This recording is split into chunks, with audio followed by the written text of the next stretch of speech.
Hello दोस्तों, आज हम लोग कृष्ण जन्माष्टमी के बारे में बात करते हैं। कृष्ण जन्माष्टमी तो सभी ने मनाई होगी, बचपन से सभी देखते आ रहे हैं कृष्ण की झांकी। तो ये किस दिन मनाई जाती है, इसका इतिहास क्या है, चलिए जानते हैं। कृष्ण जन्माष्टमी भाद्रपद के कृष्ण पक्ष की अष्टमी तिथि को मनाई जाती है। इस दिन भगवान श्री कृष्ण का जन्म हुआ था। सभी भक्तगण उनके जन्म उत्सव के लिए व्रत रखते हैं, उपवास रखते हैं, भजन कीर्तन करते हैं, अपने कन्हैया जी के श्रृंगार करते हैं, उन्हें भोग लगाते हैं। कहीं कहीं दही हांडी भी फोड़ी जाती है, उनके लिए एक उत्सव की तरह मनाया जाता है। भाद्रपद की अष्टमी तिथि को मध्य रात्रि में अत्याचारी कंस का अंत करने के लिए स्वयं भगवान श्री कृष्ण ने इस पृथ्वी पर अवतार लिया था।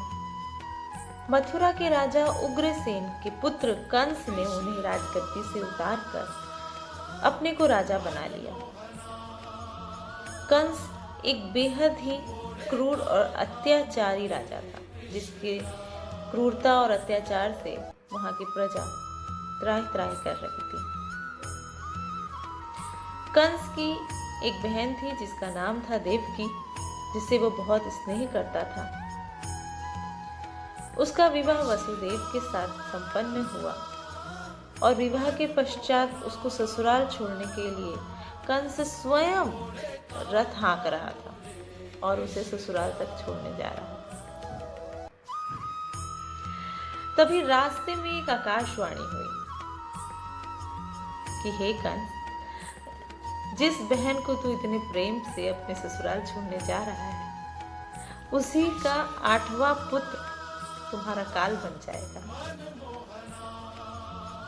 यह सुनकर कंस अत्यंत क्रोधित हो गया और वह तुरंत ही देवकी और वसुदेव को मारने के लिए उठा।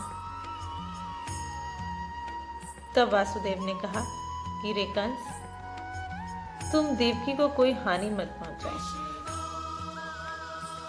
मैं वचन देता हूं कि हमारे 8वीं संतान को मैं तुम्हारे को सौंप दूंगा। क्योंकि वसुदेव कभी झूठ नहीं बोलते थे, इसलिए कंस ने उनकी बात को माना और उन दोनों को कारावास में डाल दिया। जैसे ही देवकी ने प्रथम पुत्र को जन्म दिया, वासुदेव ने तुरंत ही उसे कंस को सौंप दिया और कंस ने उसे निर्दयता पूर्वक उस बालक को चट्टान पर पटक कर मार डाला। इस प्रकार उसने एक एक करके 7 बालकों को मार डाला।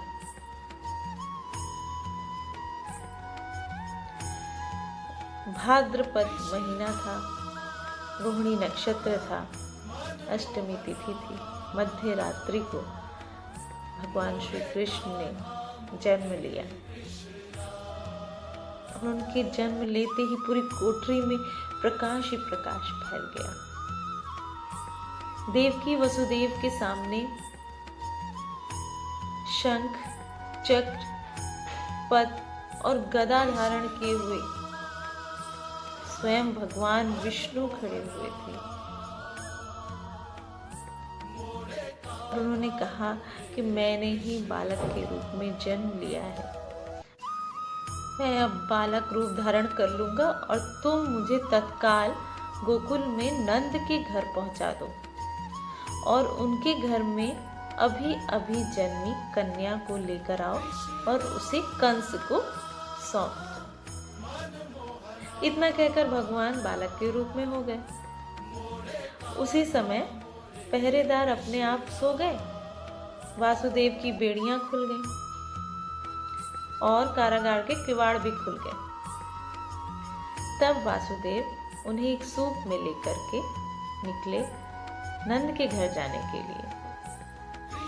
तो रास्ते में यमुना अपने उफान पे आ गए।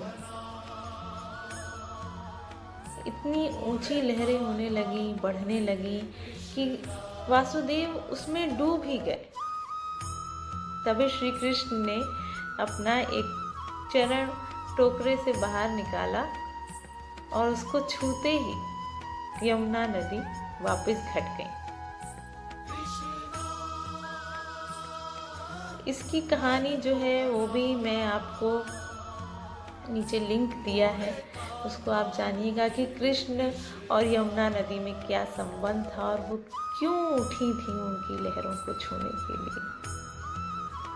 हाँ, तो आगे क्या हुआ कि वो वापस चली गई, यमुना का जल स्तर घट गया।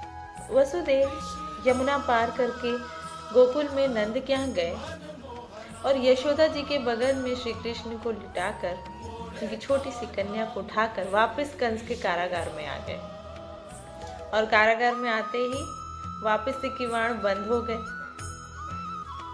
कन्या के रोने की आवाज सुनकर के पहरेदार जाग गए और उन्होंने कंस को जाकर सूचना दी। कंस ने आकर के उस कन्या को हाथों में उठाया और पत्थर पर पटकना चाहा, तो उसी समय वो कन्या कंस के हाथों से छूट करके आकाश में चली गई। वो कोई साधारण कन्या नहीं थी, वह भी एक माया थी। तो उसने कहा कि अरे कंस, मुझे मारने से क्या लाभ, तेरा तो अंत करने वाला पैदा हो चुका है और इस समय वो गोकुल नगरी में है। यह सुनकर कंस अत्यंत ही हतप्रभ और व्याकुल हो गया और उसने अपने सैनिकों को चारों तरफ भेजा। और जैसे ही पता लगा कि श्री कृष्ण कहाँ पर हैं, तो उसने उनको मारने के लिए अनेकों दैत्यों को भेजा। लेकिन कृष्ण ने अपनी अलौकिक माया से सभी दैत्यों को, सभी राक्षसों का अंत कर दिया। फिर बड़े होकर कृष्ण गोकुल से मथुरा वापस आए और उन्होंने कंस का वध किया, जिसके लिए उन्होंने अवतार लिया था। और महाराजा उग्रसेन को उन्होंने वापस राजा बनाया। इस प्रकार हम लोग उस तिथि को, उनकी जन्म की तिथि को कृष्ण जन्माष्टमी के रूप में मनाते हैं। ये त्यौहार पूरे भारतवर्ष में या भारत के बाहर भी पूरे हर्षोल्लास के साथ एक पर्व की तरह मनाया जाता है। धन्यवाद।